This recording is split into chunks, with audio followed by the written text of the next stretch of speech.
So, my name is Kip Lacrone. I normally live in Austin, Texas, but right now I'm in Manor, Texas. And I am a victim of something that I had never heard of before, but which is plaguing Austin.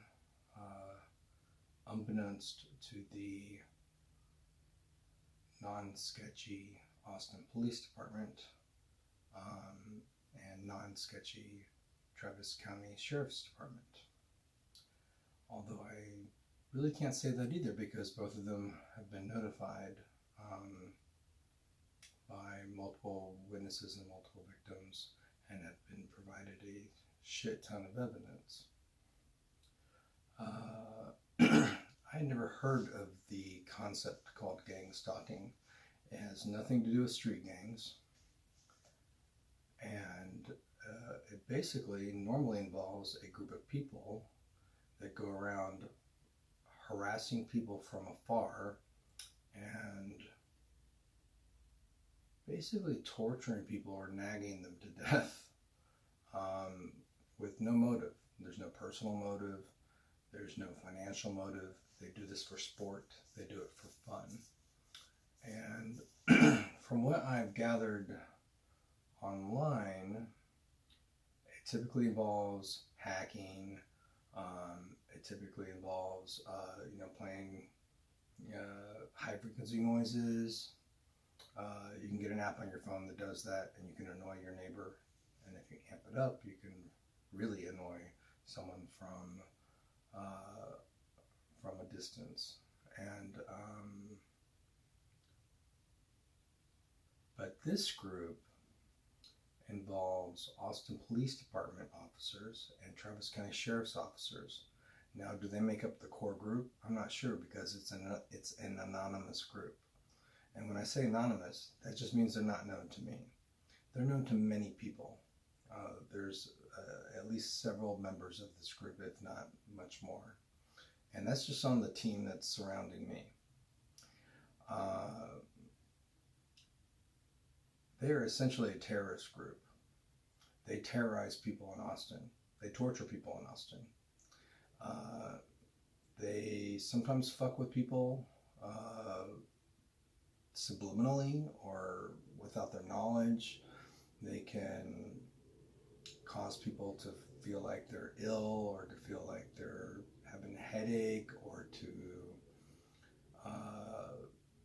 have vertigo, to not have a good sense of balance, to have dropsy,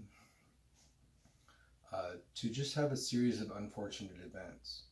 They might stick around for a day on someone. They may do it for a weekend. They may do it for several weeks. They may do it for several months. In my case, they've been doing it for several years. They have been in my life, I believe, for over 5 years. I did not become aware of them consciously or blatantly knowing that it was a group of people doing this to me until just over 2 years ago, in I believe September of 2016. That's when I had lost my house. And there had been some strange things going on in my house off of 51st Street near Highway 183 in Austin, Texas, in a neighborhood called Senate Hills.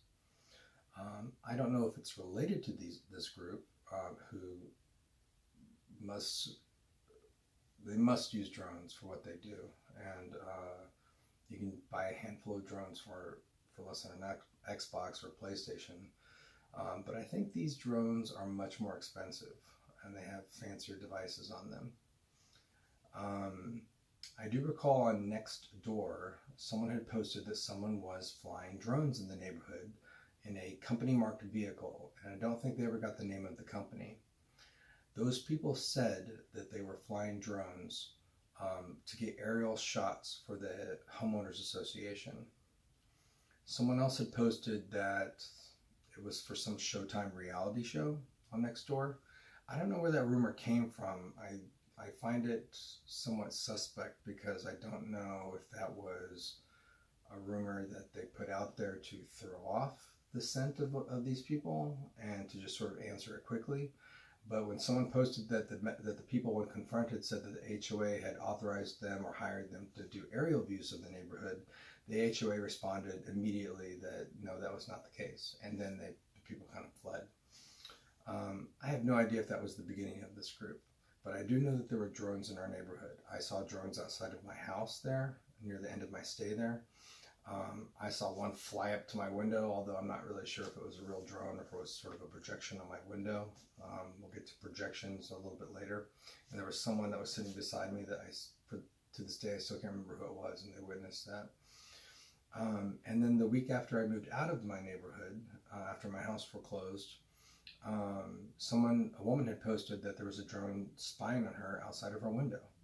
So I believe that Senate Hills is worth checking into, and I'm going to forward this to Kitty and to Joyce over there, because I want to make sure that like the people over there are, if there's any strange things going on, that there's any people that have gone crazy or like have experienced like mood swings or have experienced any of this shit.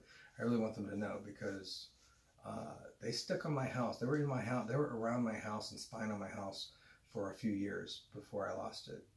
And I believe they are responsible for my ex-fiance Bernie kind of going crazy and thinking of me as the enemy over and over and over again, and driving him mad and driving him to do some horrible things, which I can't even talk to him about because I can't get the police or sheriff's department to do anything about it. So I can't really even tell Bernie, like, that wasn't entirely your fault. And it doesn't matter if it was 10% or 90%.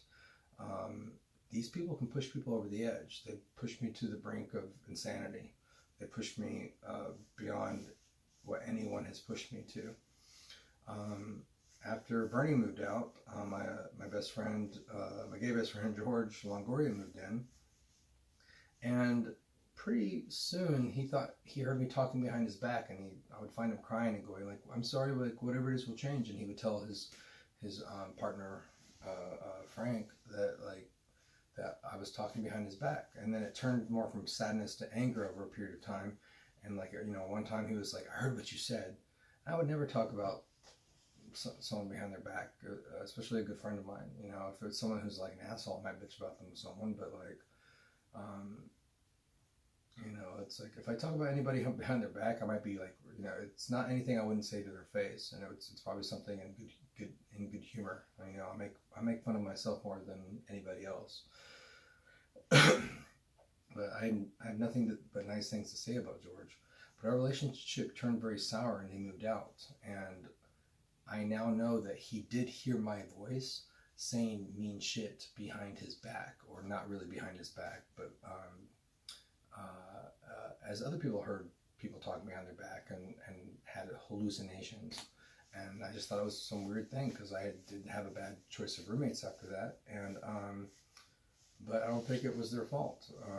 I think many of them were victims too, as was I. I was kept busy. I was kept,